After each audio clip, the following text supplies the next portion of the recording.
Pemirsa, kembali lagi bersama saya Katarina Amelia di Wajib Bola. Kabar mengejutkan guncang sepak bola dunia. Rusia dikabarkan tengah menyiapkan turnamen Piala Dunia tandingan. Ajang ini rencananya digelar bersama dengan Piala Dunia 2026 yang digelar di Amerika Utara. Informasi lainnya pemirsa, kita terbang ke sepak bola dalam negeri. Persija Jakarta resmi kembali berkandang di Stadion Utama Gelora Bung Karno setelah lama terusir dan harus bermain di Solo karena tak bisa menggunakan stadion di Jakarta. Persija akhirnya pulang ke rumah sendiri. Pemirsa, inilah Wajib Bola selengkapnya. Timnas Indonesia U22 dipastikan tidak dibebani target emas di SEA Games 2025. Menpora Erick Thohir bersama PSSI menetapkan target realistis, yaitu meraih medali perak.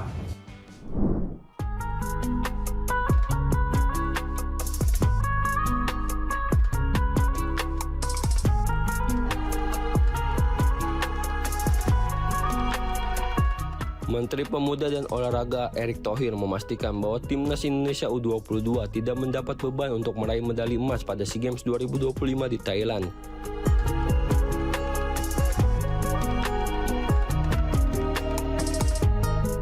Kepastian tersebut disampaikan setelah dilakukan pembahasan bersama PSSI mengenai target realistis.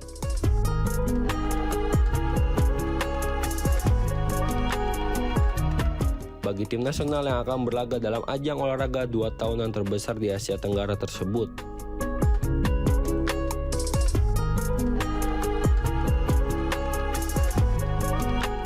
Dalam keputusan bersama itu, PSSI menetapkan bahwa skuad asuhan Indra Syafri hanya ditargetkan meraih medali perak atau finish sebagai runner-up.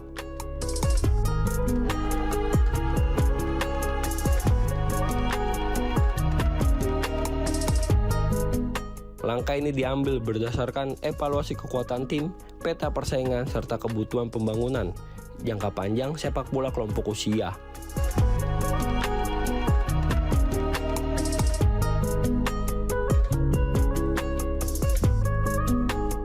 Padahal pencapaian Timnas Indonesia U22 pada edisi sebelumnya cukup membanggakan.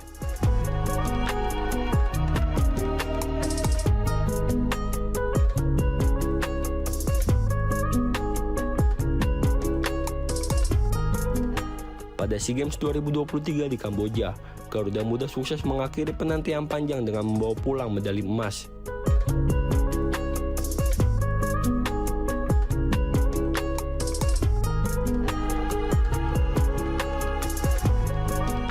Penampilan heroik itu membuat publik sempat berharap target serupa kembali diberikan untuk edisi 2025.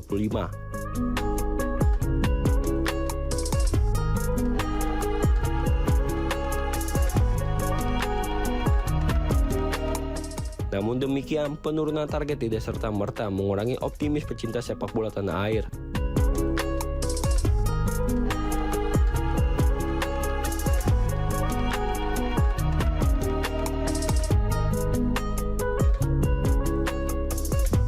Banyak yang tetap percaya bahwa Garuda Muda masih berpeluang mempertahankan gelar.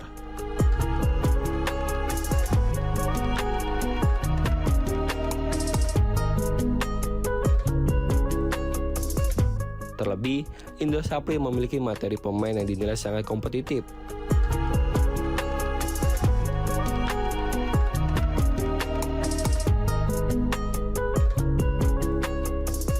Sejumlah nama seperti Ivar Jenner, Marcelino Ferdinand, Mauro Gistra, hingga Rafael Struijk diprediksi akan memperkuat skuad, membuat Timnas U22 tampil dengan komposisi yang disebut mewah.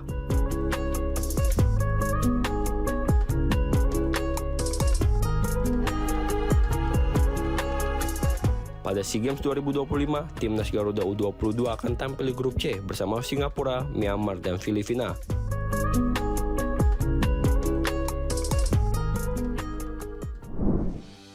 Ivar Jenner mengungkapkan akan meninggalkan FC Utrecht pada akhir musim. Gelandang muda Timnas Indonesia itu memutuskan pergi karena minimnya kesempatan bermain di tim utama, serta kontraknya yang akan habis pada musim 2025-2026.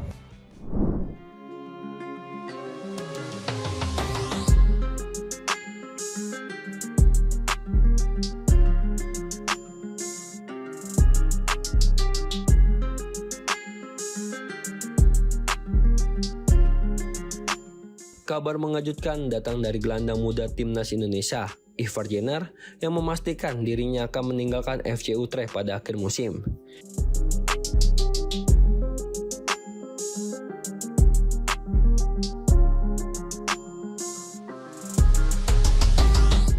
Keputusan itu diambil setelah situasi tak kunjung berubah, baik dari segi kesempatan bermain maupun masa kontrak.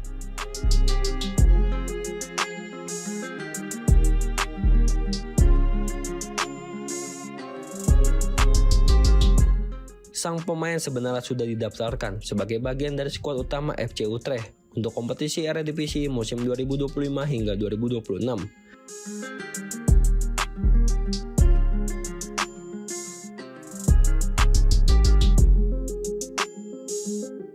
Namun hingga memasuki pertengahan musim, ia belum pernah main sekalipun tampil di Liga Kasta tertinggi Belanda maupun turnamen domestik lainnya.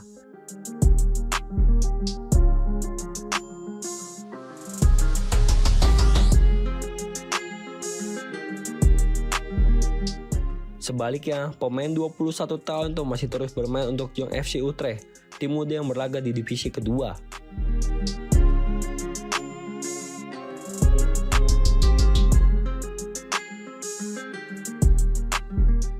Situasinya makin sulit karena cedera yang dideritanya pada awal musim.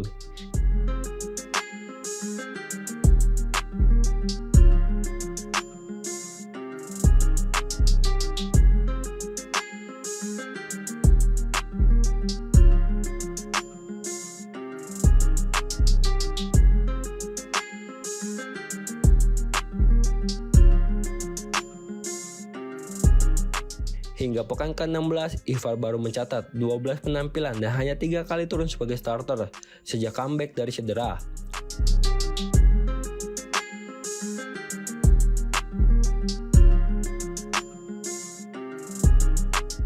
Angka tersebut jauh berbeda dibanding musim lalu ketika ia tampil 26 kali di kasta kedua Liga Belanda mayoritas sebagai starter.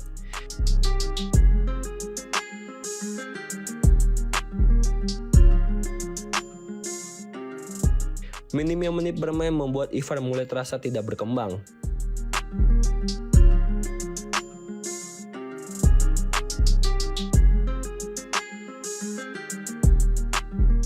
Apalagi kontraknya di FC Utrecht akan habis pada akhir musim 2025 hingga 2026, sementara peluang promosi ke tim utama terlihat semakin kecil.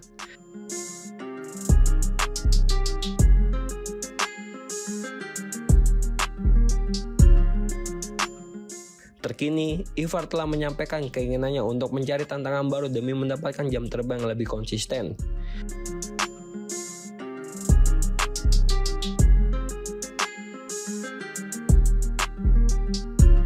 Sang pemain sendiri menegaskan bahwa pada usia 21 tahun, ia membutuhkan tempat untuk berkembang dan tidak ingin zona nyaman.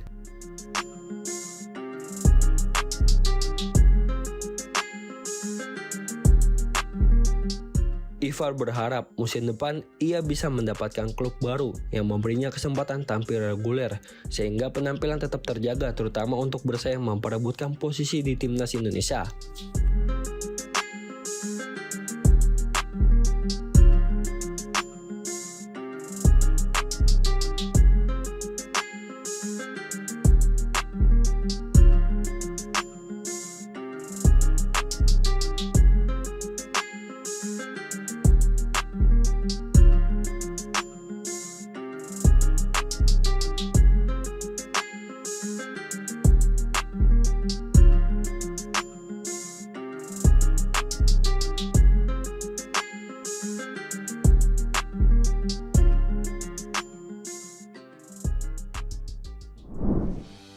Barcelona meraihkan comeback di Camp Nou dengan kemenangan telak 4-0 atas Athletic Bilbao. Gol cepat Robert Lewandowski, 2 gol Ferran Torres, dan 1 gol Fermin Lopez menegaskan dominasi penuh Blaugrana.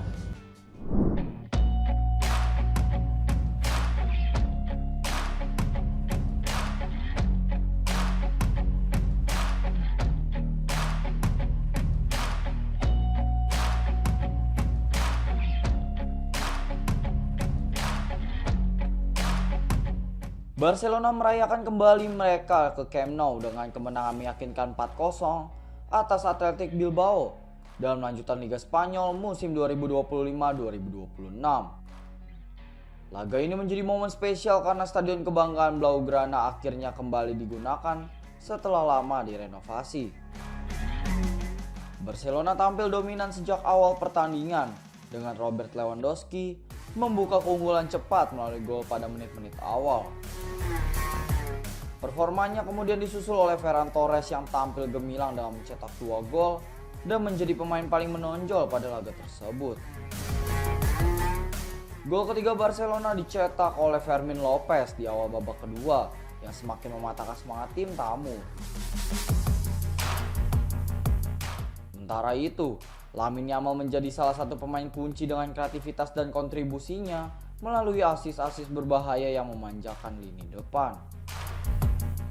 Tidak hanya unggul dalam serangan, Barcelona juga tampil kokoh di lini belakang dengan mencatatkan clean sheet alias tidak kebobolan.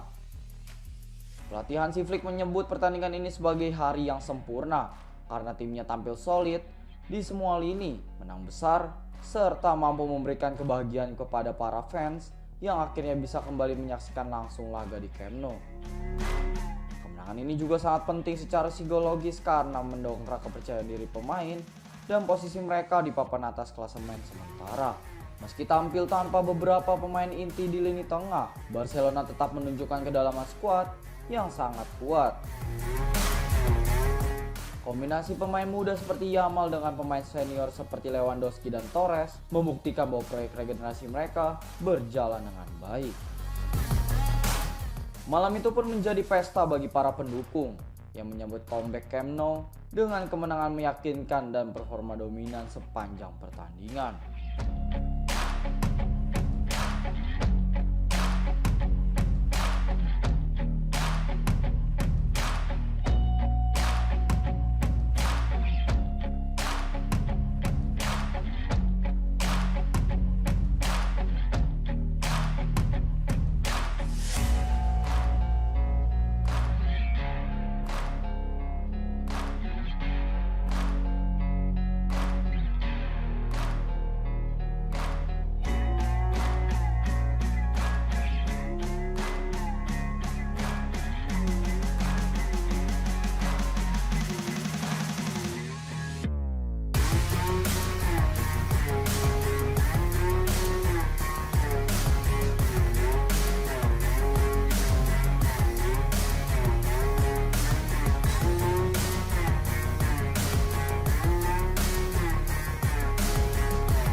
Pelatih timnas Italia Gennaro Gattuso melontarkan kritik keras terhadap sistem kualifikasi Piala Dunia 2026 setelah Gli Azzurri kembali dipaksa melalui jalur playoff.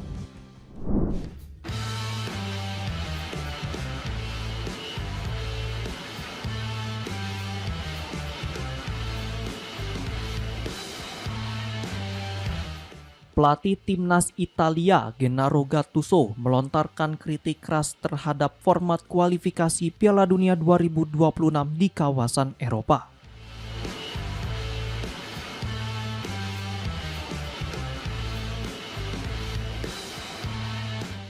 Dirinya menilai sistem yang berlaku saat ini tidak lagi relevan dan perlu segera dievaluasi.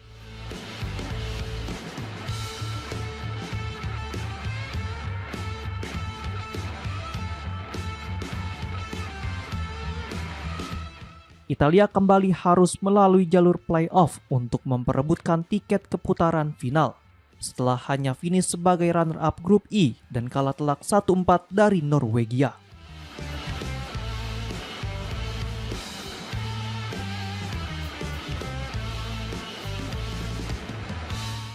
Situasi ini memperpanjang catatan buruk Lee Azzurri yang sudah absen di 2 edisi Piala Dunia terakhir setelah gagal pada fase serupa.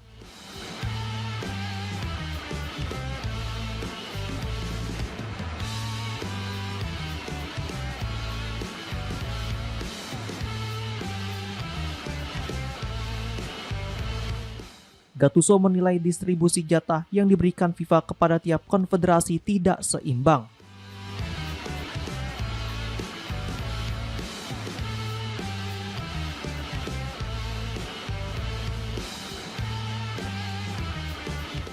Ia membandingkan dengan Afrika dan Amerika Selatan yang menurutnya memiliki rasio kelolosan jauh lebih besar.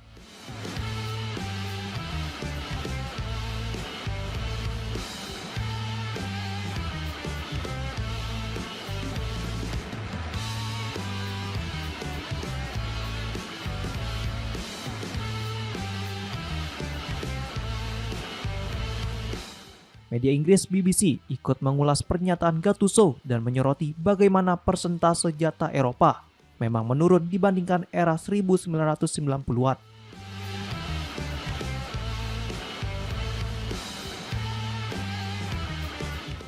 BBC juga menunjukkan bahwa benua lain justru mengalami peningkatan signifikan.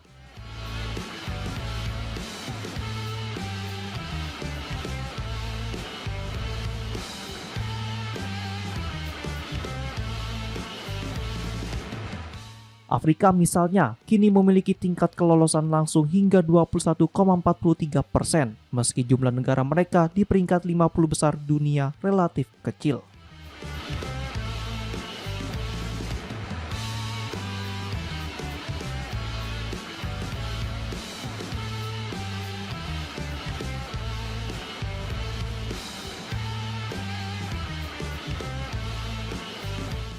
Asia juga termasuk kawasan yang mendapat tambahan jatah besar, meski hanya 4 negara Asia yang berada di ranking 50 besar.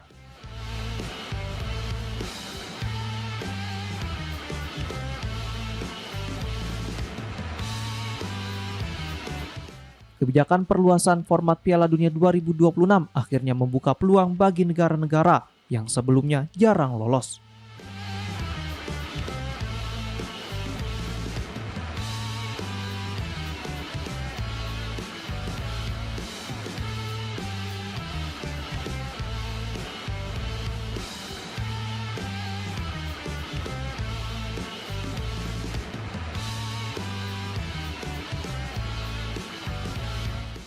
Beberapa tim debutan pun berhasil menembus putaran final, termasuk Uzbekistan dan Yordania dari Asia.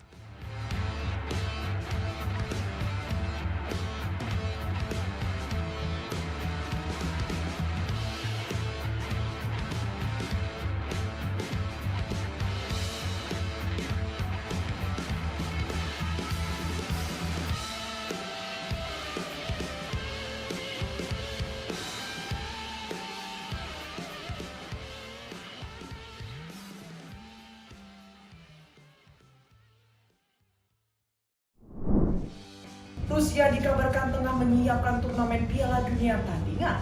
Dalam laporan media asing, turnamen ini akan mengundang sejumlah negara yang gagal lolos ke putaran final.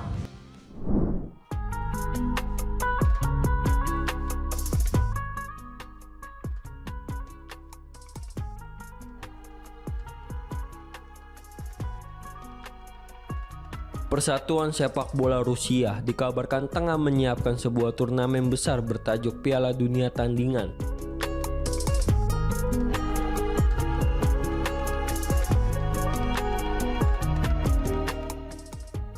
Yang rencananya digelar bersamaan dengan berlangsungnya Piala Dunia 2026 versi FIFA di Amerika Serikat, Kanada, dan Meksiko.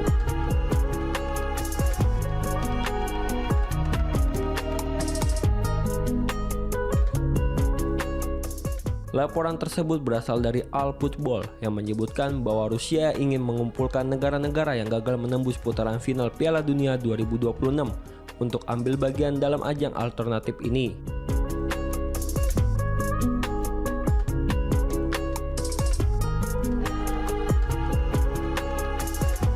Menurut laporan tersebut, beberapa negara yang diproyeksikan diundang antara lain Serbia, Yunani, Chile, Peru, Venezuela, Nigeria, Kamerun, Armenia, serta Cina.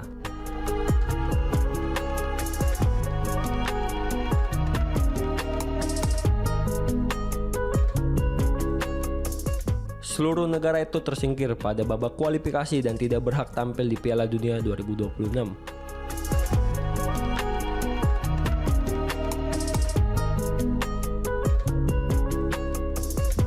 Timnas Cina bahkan sebelumnya sempat kalah bersaing dengan Timnas Indonesia pada putaran ketiga kualifikasi Piala Dunia 2026 zona Asia.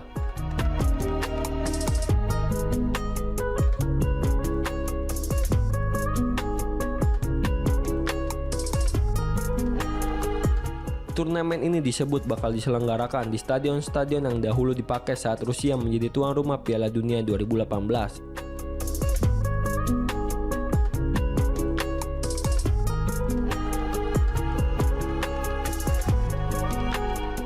RFU diyakini ingin memanfaatkan momentum tersebut untuk menghidupkan kembali panggung sepak bola Rusia yang selama ini terisolasi akibat sanksi internasional.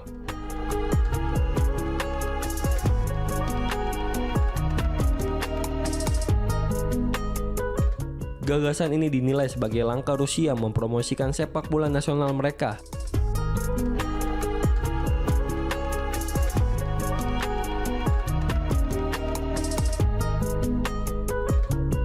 Sekaligus mencari jalan keluar dari keterbatasan kompetisi akibat larangan tampil di ajang resmi.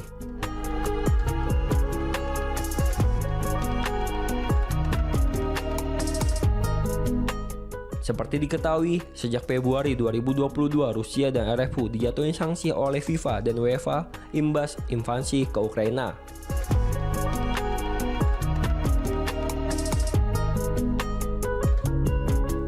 Timnas Rusia dilarang tampil di kualifikasi Euro maupun Piala Dunia, serta tidak boleh mengikuti turnamen resmi di bawah naungan kedua badan sepak bola tersebut.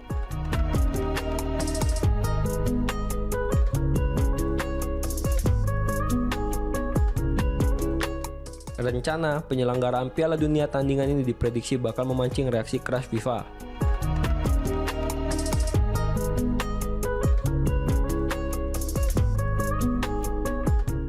Jika benar dilaksanakan, bukan tidak mungkin negara-negara yang berpartisipasi juga terancam sanksi tambahan karena dianggap merongrong otoritas kompetisi resmi FIFA.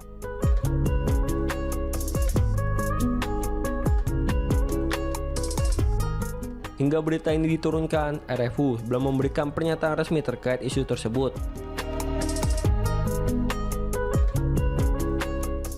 Namun, beberapa laporan media internasional menyebut bahwa turnamen itu hanya akan diikuti 8 hingga 12 negara.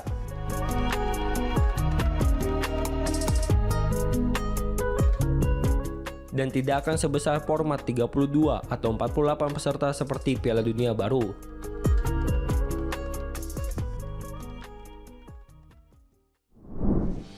Setelah lama terusir dari Jakarta, Persija Jakarta resmi kembali berkandang di Stadion Utama Gelora Bung Karno.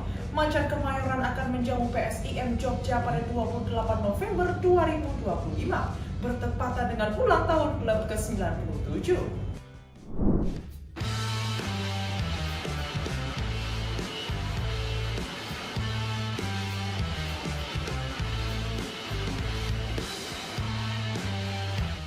Persija Jakarta akhirnya pulang ke rumah setelah sekian lama harus terusir dari ibu kota.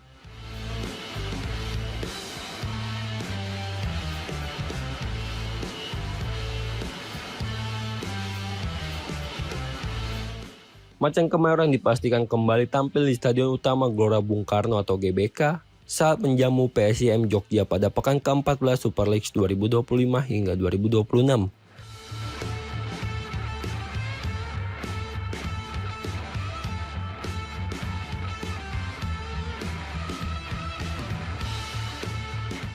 Laga spesial ini digelar tepat pada hari ulang tahun Persija yang ke-97, Jumat 28 November 2025.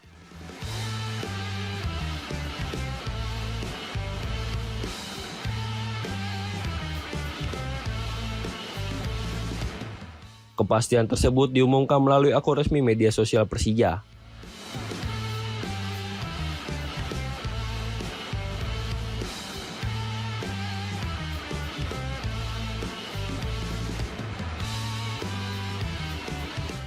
Pertandingan kontra PSIM Jogja menjadi momen perdana Persija kembali merumput di GBK pada musim 2025 hingga 2026.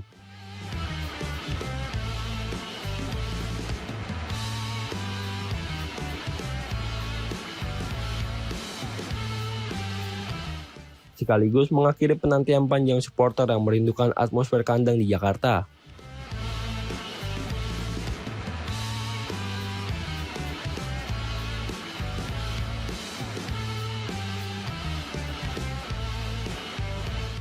Keputusan kembali ke GBK bukan tanpa alasan.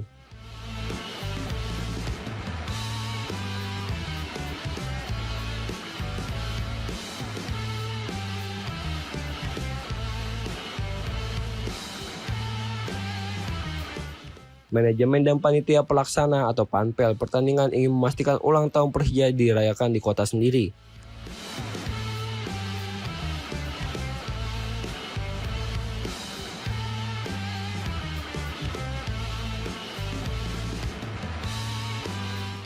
Setelah tim berbulan-bulan tidak bisa menggunakan stadion di Jakarta.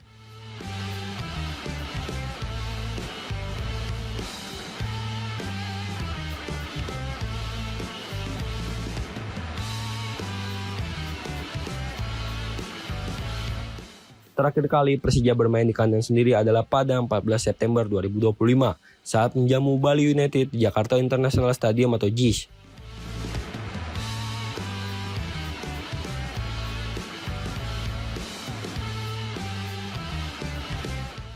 Setelah itu, JIS ditutup untuk keperluan konser, memaksa Persija melakoni 7 laga tanpa bisa kembali ke rumah.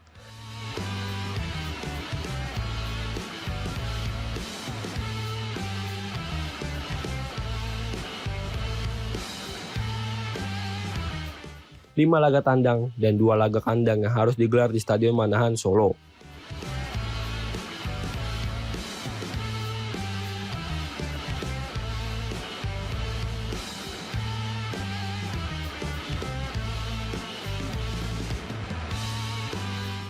Atmosfer pertandingan nanti dipastikan bakal sangat meriah.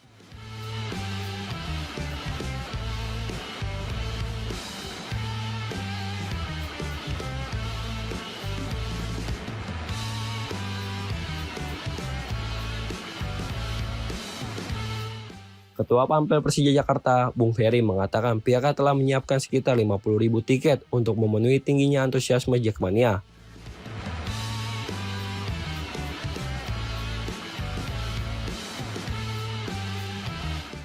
Jumlah tersebut berpotensi menjadi rekor penonton terbanyak untuk satu pertandingan Super League 2025 hingga 2026 sejauh musim ini berjalan.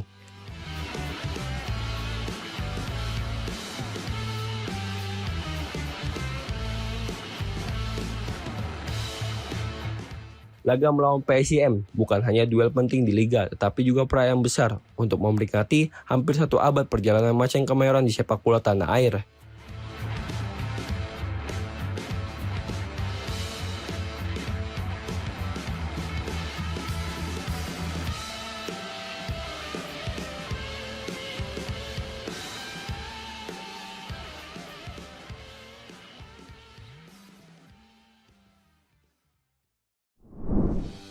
Demikian informasi yang dapat kami sampaikan pemirsa. Terima kasih telah bergabung bersama kami. Saya Katarina Amelia dan seluruh tim yang bertugas mengucapkan sampai jumpa di One News Sekolah berikutnya. Setiap hari pukul 9 malam hanya di kanal YouTube TV One News.com.